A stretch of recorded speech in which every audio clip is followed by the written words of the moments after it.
Happy Friday, Messiah kids. Guess what I did today? I took my granddaughter to the splash pad, and they had all sorts of water stuff. It's coming down from the top, and it's coming from the ground, and stuff's going across and stuff shooting across, and we got all wet, and my granddaughter loved it. She's almost 3 years old, and she had a blast. So I got to thinking about water, and we talked about the flood that Noah was in on Wednesday, but there's more stories that have to do with water. So I would like to read you one called Walls of Water, and it comes from the book of Exodus, and that would be the second book of the Bible, and it's chapters 1 through 14. So it could be a really long story, but our story today isn't too long.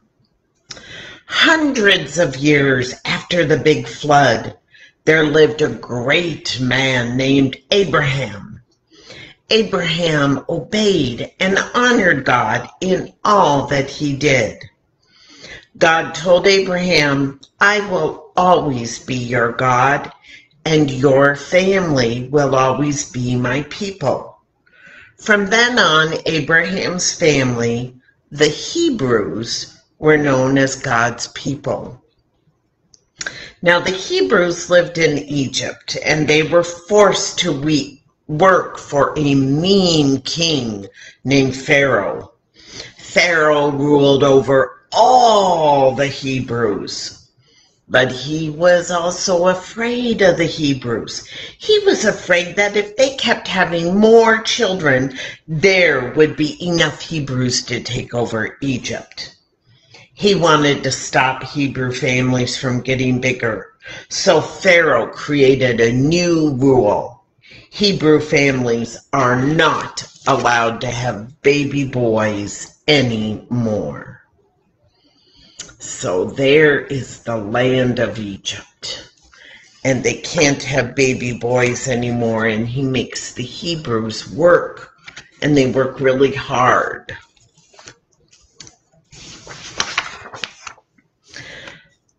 Let's see. So then, one day, an adorable baby boy was born to a Hebrew family. The mother loved her son very much, but she was scared. If Pharaoh found her baby, he would take the baby away. The mother hid the baby inside her home, and the baby's big sister Miriam tried to keep him quiet and out of sight, but his cries and coos grew louder, and the mother realized that she could no longer keep her baby safe at home. The mother had to find another way to protect him. She made a tightly woven basket and painted it with tar to keep water out. Then she tucked her baby boy snugly inside the basket. Miriam followed her mother to the Nile River. Kneeling by the riverbank, the mother placed the basket in the reeds just beyond the bank. She gave her son a goodbye kiss. Then the mother hid her tears and snuck away. So there's that baby being put in the Nile River. Miriam stayed to see what would happen to her baby brother. She heard voices. She peered down the river as Pharaoh's daughter stepped into the river to bathe. The princess stood only a few feet from where Miriam's baby brother rocked in the water. "Look," the princess cried to one of her servants. "Please bring that basket to me." Miriam held her breath as she watched the servant pick up the basket and hand it to the princess. The princess cradled the baby boy close to her. One of the Hebrews must have hidden her baby boy here, the princess said. I want to keep him safe. But I have no way to care for a baby this young. What's that princess going to do? At that moment, brave Miriam ran up to the princess. I can help. I can find a woman to take care of the baby for you, she said. The princess agreed, and Miriam ran to find her mother. Mother, mother, you won't believe what has happened, Miriam called. She explained everything. Together, they quickly made their way back to the riverbank. I found this baby in a basket, the princess said to the mother. But I need someone to care for him until he is old enough to live with me at the palace. I will pay you for your help. The mother couldn't believe it. Earlier, the mother had kissed her baby boy goodbye. She had thought it was the last time she would ever see him. Now, a princess was asking her to care for him again. Oh, isn't that a good way for the story to keep going? Miriam and her mother returned home with the baby. He grew into a walking, talking little boy. Before long, it was time to return him to the princess. Thank you for caring for him, said the princess. Now I will raise this boy as a prince of Egypt. His name will be Moses. Moses sounded like the Hebrew word for to draw out. The princess chose this name because she had drawn Moses out of the water. Moses' mother was sad to say goodbye to her son again. Still, she knew that God had saved her son's life for a reason, and that God would keep him safe.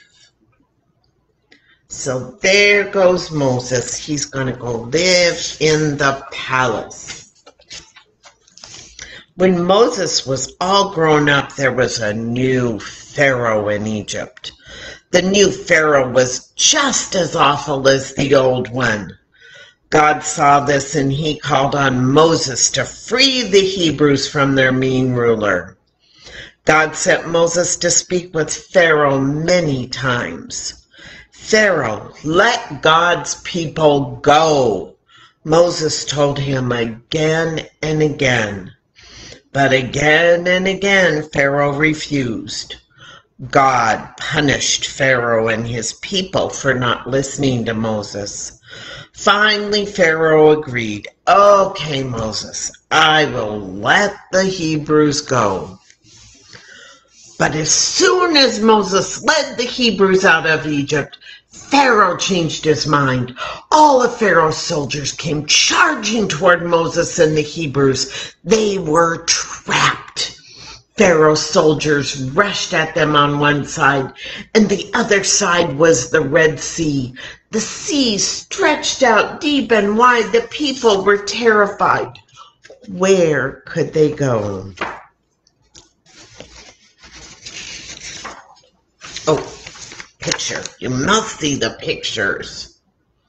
Oh my goodness.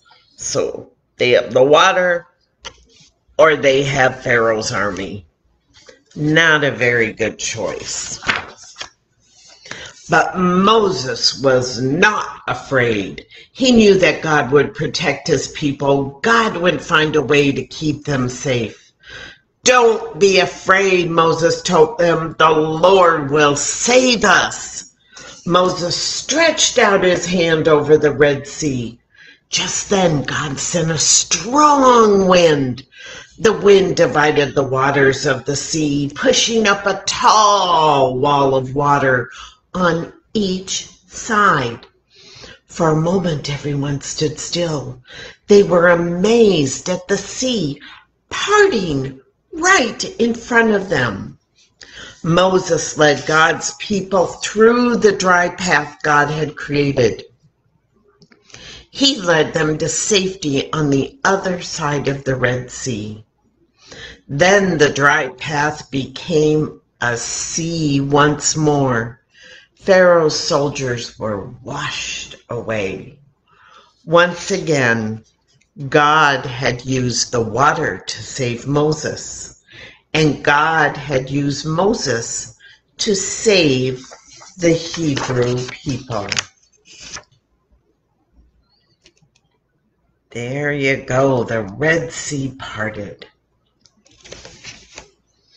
I think that's a pretty amazing story.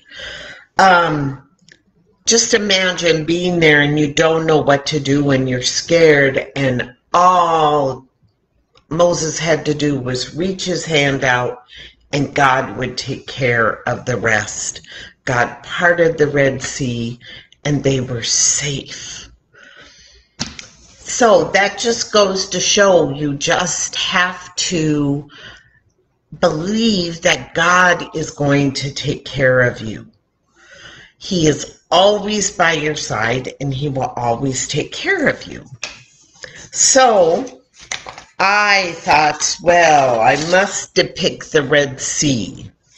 So I made an ocean. Let's see if I can show you my ocean. Here's my ocean. Oh, there we go. There's my ocean. So it's a piece of paper, blue construction paper, that I folded one side in and I folded the other side in, and then I made waves. I'll show you how I made waves. I took a little piece of paper, a rectangle, and then I wound it around a pencil or a pen like that. And then when you take it off, look at that. It's a wave. But that's not the end of it. So here we have the Red Sea, and then Moses parts the Red Sea for the people to go through. And he takes his people and leads them through the Red Sea. So I used one of the toys I have around my house to be Moses. But you could make a Moses, you could make a whole bunch of people by just maybe coloring faces and putting them on popsicle sticks or toothpicks or something like that. But that's how I did it. So I had just a regular piece of construction paper, folded it in, and then the Red Sea can part and the people can walk through the Red Sea, because it says God makes a way for all of his people. That's why we have faith in God, because he always makes a way. Oh, and then there's I made other kind of waves in here. They're kind of like hooks. So there you have it. You can make your own Red Sea and part the waters and remember how Moses did it. Well, I hope you guys are going to have a great weekend this weekend. I am so excited because one of my other grandkids, my grandson Evan, is turning 6. And so I made his birthday cake, and his mom and dad are having a party for him tomorrow with his grandparents and cousins. And I'm so excited for him. He will be, I'm sure, thrilled with all of the people coming and getting presents. So I think we should bow our heads in prayer, and then we can all go off and have a great weekend. Dear God, I give you thanks for all of the Messiah kids and all of their friends. I give you thanks for the lessons that you teach us with water, and may we remember Noah and Moses and think about those great stories whenever we play outside in the water. Be with us this weekend, and just bless all of my friends. Amen. All right. I will see you on Monday then. Thanks for being here. Bye-bye.